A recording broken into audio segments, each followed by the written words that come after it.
Okay, students, here we're going to talk about roots and zeros. Remember, those are the same thing, and we have two other words for those, solutions and x-intercepts. All four of those I've already told you are the same. Okay, you need to be familiar with all four. C is a zero of the polynomial function. It could say z is a root or solution. So there's your other solution. There's your third one right there. And then lastly, it says it's an intercept. That'd be an x-intercept. Okay. Fundamental theorem of algebra now. Every polynomial equation with degree greater than 0 has at least one root in the set of complex numbers. Okay.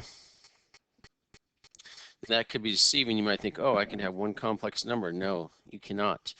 Remember, I've told you before, complex numbers come in pairs. Real solutions or roots can be single or double or triple, but complex solutions or roots or zeros always come in pairs. Corollary to the fundamental theorem of algebra, polynomial equation of the form p of x equals 0 of degree n with complex coefficients has exactly n roots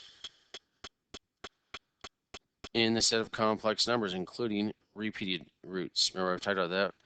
You could have -1, -1. That still counts as two roots, even though the number of them is the same number. Descartes' rule of signs. If p of x is a polynomial with real coefficients, so notice these are real coefficients versus complex coefficients, whose terms are arranged in descending order powers, descending powers of the variable, that would be considered standard form. That's what that would mean.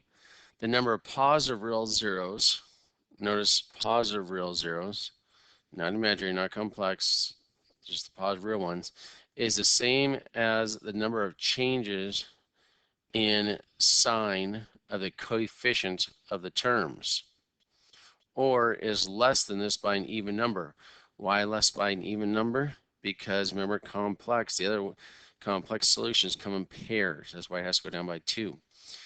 And the number of negative real zeros is the same as the number of changes in the sign of the coefficients of the terms of p of x. So if I substitute negative x into all these, or is less than this number by an even number, again, because complex numbers come in pairs. All right, so let's go ahead and look. So that's Descartes' rule of signs, change from positive to negative. Okay, so it gives you an idea. I had to do all this when I was in high school. We didn't have graphing calculators, so it gave you an idea of where to look for your zeros, positive zeros versus negative zeros. Okay, because you had to use all these different rules to try to help yourself find them, because you had to find it by hand. Okay, solve the equation 6x cubed plus 3x equals 0. State the number and type of roots. So the number of roots, not the actual root itself, but state the number, such as 3 roots. And the type would be real versus complex. Okay? Or imaginary. Okay. All right, so remember, first step is to factor out, set it equal to 0, which it already is. Step 2, factor out the GCF, 3x. Step 3, factor what's left inside the parentheses if possible. That does not factor. So now we go ahead and step 4, set each factor equal to 0 and solve. So we have 3x equals 0 or 2x squared plus 1 equals 0. Subtract 1 across, divided by 2. Okay, and so you'd have x squared equal -1/2. I take the square root of both sides. It's plus or minus. Remember that -1, that's the I, so it really says plus or minus the square root, I square root of, and the square root of 1 is 1, so I can say 1 over root 2. But can I have a radical in the denominator? No, I need to rationalize it. So root 2 times root 2, which then gives me plus or minus I root 2 over 2. And there are your roots. So we had one real root of 0. Okay, so that went from degree 3 down to degree 2. I took care of one of them, and then remember, imaginary come in pairs because there's plus or minus. It's always in pairs. So that's a total of 3. 2 here, 2 imaginary, plus the 1 real. Okay.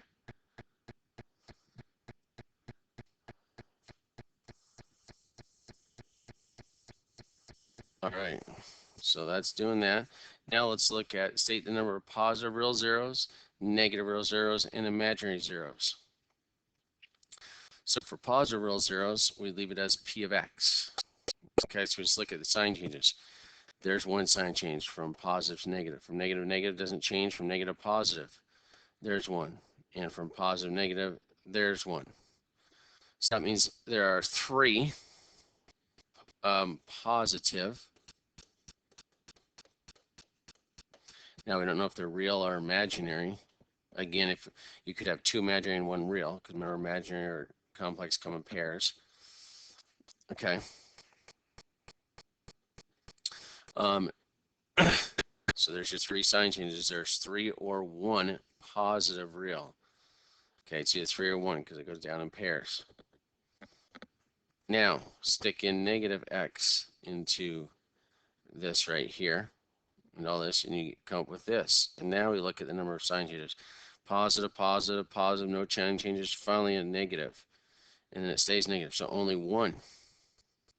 Okay? Negative. So there has to be 1 because remember, it has to go down in pairs if it's going to be imaginary. You can't go down in pair. 1 minus 2 is negative 1. You can't have that. So there's 1 negative real, 0, and there's either 3 or 1 positive real zeros. And if there's 3 real zeros, then there's no imaginary, or there could be 1 real 0 and 2 imaginary. Those are your possibilities. Okay. And that's all you're having to do in this right here. You're not having to find them.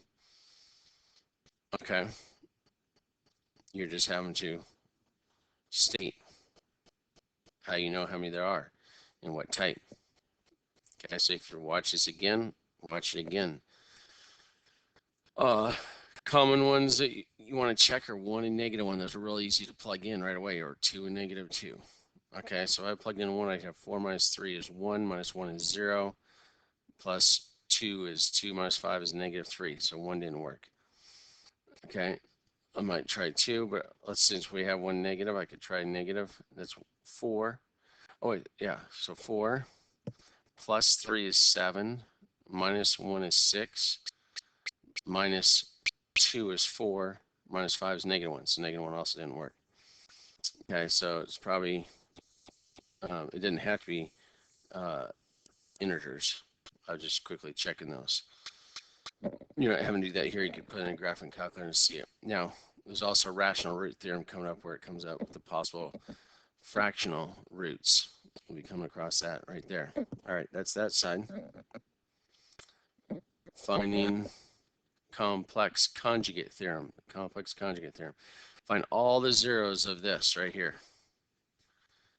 Okay, since the degree has 4, the function has 4 zeros. Again, it could be 4 real, or it could be 2 real and 2 imaginary. Okay, there's possibility because remember, imaginary, or all 4 could be imaginary. Remember, they go in pairs. But we go ahead and check with our sign changes here. Positive, negative, there's 1. Negative, positive, so we're up to 2. Positive, negative, we're up to 3. So there's 3 positives. So it's either 3 real or 1 real and 2 imaginary. The negative, plugging in the negative x into that gives you that. That's 1 right there, 1 sign change. Obviously, that makes sense because there's a total of 4. 3 plus 1 is 4 for my roots. I have 1 negative root, no imaginary, 1 negative real. Okay, so now it says to find them. Okay. Now,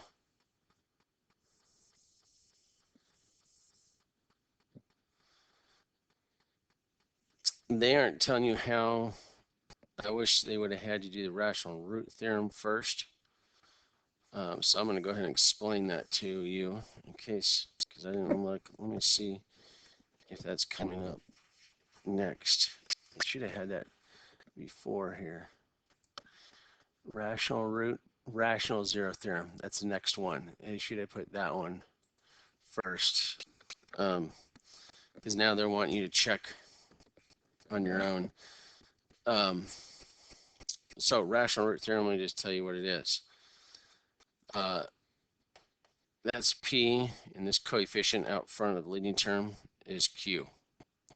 So I take all the factors of P, which is a constant term here, divided by all the factors of Q. Of Q, the leading coefficient, which is just 1. So what are the factors of 60?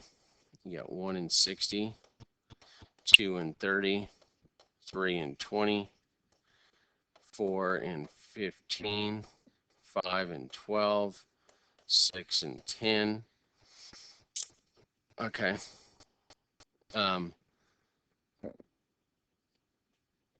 That covers all of them right there. Divided by all the factors of Q, Q is 1. And again, this is plus or minus. These would be plus or minus, all these. So if we were to check, notice they checked for 2.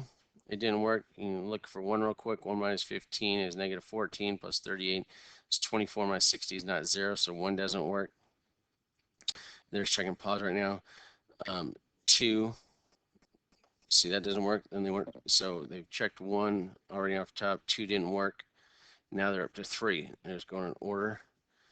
So 3 is the next one to check, and 3 ended up working. Again, it's quick. You know, if you don't have a calculator, it's quick as to use synthetic division. Okay, so now you're down to this one right here. Okay, so we can now use that one. So we already know 3 is one factor. Remember, then that would be x minus 3 if you were as a factor. The root itself is 3. So now I can use this one, since that divides evenly. Now I can use these numbers, 1, 3, negative 6, and 20. One less number to have to deal with. Okay. And the next one, so that one worked. The next one would try to be 4, if I'm staying with the positives. Okay, drop it down. 1, 4, 7, 28, 22, way too high. Okay. 4 doesn't work. Okay. I could try 5, but then I'm getting the even bigger numbers. Okay, so it's going in the wrong direction. So now I try the negatives. You try negative 1, negative 2, negative 3. If I try negative 1, again, 1, let's just drop it down, you know, so 1, negative 1, 2, negative 2, negative 8, positive 8, and 28. So that didn't work. Try negative 2. Got 1, 3, negative 6, and 20. 1, negative 2, 1, negative 2, negative 8, 16, and 36. Negative 2 didn't work. I could try negative 3. Okay. Now, notice it's going from 36. Then went to negative 4, then do negative 3, went to 28, so that is going smaller. Then went to negative 5, and that worked. Okay, so it's going down, means you're going in the right direction. You're getting closer to 0. Okay. So negative 5 is another 0. Well, now you're down to a quadratic. So now I have x squared minus 2x plus 4. Well, that doesn't factor, so I have to use quadratic formula. Okay, so I have 2 plus or minus the square root of b squared, 4 minus 4ac all over 2a. So I have 2 plus or minus 4 minus 16 is negative 12 over 2. Okay, now don't forget that would be negative 2I root 3 right there. So I have 2 plus or minus over 2. Okay, and then all the 2's cancel. You got 1 plus or minus I root 3. Notice imaginary come in pairs. So we can't with 2 real, negative 5 and 3, and 2 imaginary roots for a total of 4. Okay, remember imaginary or synthetic come in pairs. Not that's a synthetic. Imaginary or complex come in pairs. Okay, and that's all of them. It's a total of 4. So found all 4 right there. Okay, so what you're having to do here is they want you using not your calculator. They want you using your brain. Okay, and trying numbers. Now, I'm going to let you use your calculator to find out what they really are, but then you have to plug them in synthetic division to show that it comes out to be 0.